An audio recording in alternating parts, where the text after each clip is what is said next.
with University of Hawaii head football coach Norm Chow. Coach, today's National Signing Day. Very important day for every school when they build a foundation for their program. How did UH do this time around? Well, we're excited about it. I think we're finally at a point. Recruiting is not a year-by-year deal. I think it's kind of a 2-3 year process, if you will. And I think we're finally at a point in our program where that's what's going on. We're having some transfers come in. We're having some return Mormon LDS missionaries come back in. We're having some gray shirts that are starting. So all of that put together, we feel really good about our class. You only have 25. That's the tough part. You only have 25 new scholarships a year, and trying to fit that puzzle makes it an interesting thing. And we're not done yet. What position groups did you target, and did you fill those spots? We always talk about that, but then we end up, you have to go after the best athletes available. We have a parameter. We want so many corners. We want so many defensive line. We want so many quarterbacks. But you can't stay that strict with it, because you may come up with a receiver that's outstanding, but yet you have enough receivers. So we wanted to get at some corners, offensive linemen. We were very successful. We took 5, and we wanted 5. And so maybe the defensive line is a little light, but we're not through yet. And there's some guys that you won't hear about because they have some classwork to do. Locally, it always gets tougher to keep talent at home. This year able to sign a few, Jordan Agasiva and Solomon Matatia in particular. How do you feel about those signings? Real good, real good. It is tough to keep the players at home. We try awfully hard, and I think we've done better than previous. With Agasiva, who we thought was the number 2 recruit in the area. Jordan stayed home. Matatia had decommitted from Oregon State. We have the punter from Punahou, and then we have a young man from Iolani that we took, Kamuela Borden, that we think is going to be an outstanding talent.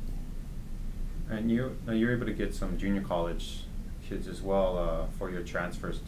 Did you see them making an immediate impact in this? Well, you junior college people have to do that. You don't bring a junior college guy in to be a backup, because if you need a backup, you bring in a freshman, and that's why I say the program has to build. And nowadays, with the win now attitude, sometimes it's hard to build the program. But I think we're finally at a point where we can do that. So yes, we have some junior college players in. We expect them to step right in to fill some needs, a corner, for example, a couple of linebackers, and we'll just have to wait and see. A couple of names that come to mind and out of that class is Max Whittock and Dylan Colley. Talk about them a little bit. Well, those are a little different. That's a little different classification of players. That's why I say that's why it's so important to build this program, if you will, a 1 or 2 year process. We are very, very fortunate. Max Whittock started at USC and decided to transfer, so he's eligible now. He's a shining light in the class. Dylan Colley played at BYU and then went on a LDS church mission and decided to come back. Kema Kalevahea, a young man from Kamehameha that's played at Arizona, has decided to transfer and come back. So those 3 transfers are huge for us because they've all played college football before. They're not a freshman.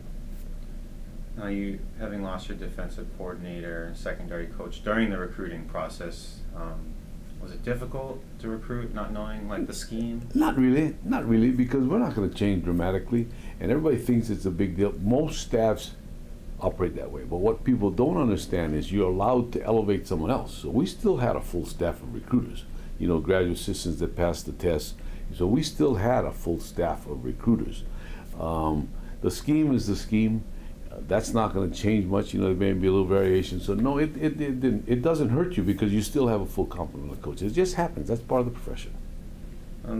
Just talk in general, what excites you about this year's class, and maybe a couple names that are going to be your biggest contributors? Well, the immediate impact that Max Whittock, hopefully Dylan Colley, Kema Kalevahea, Russell Williams, a linebacker, first-team All-American linebacker that showed up. He's already on campus, worked through our workouts. Matt Norman's a big offensive tackle.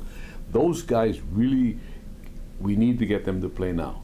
And then you go to the next tier of John Agasiva and Solomon Matatia and Alex Trivanovic. We expect them to contribute immediately as well. I mean, John Agasiva is he's a man amongst boys in high school football. So signing days kind of in the books. What's next on the plate here? Well, we're not done recruiting. I promise you, we're not done recruiting. We do recruiting right now. We always keep a couple spaces. So most teams do.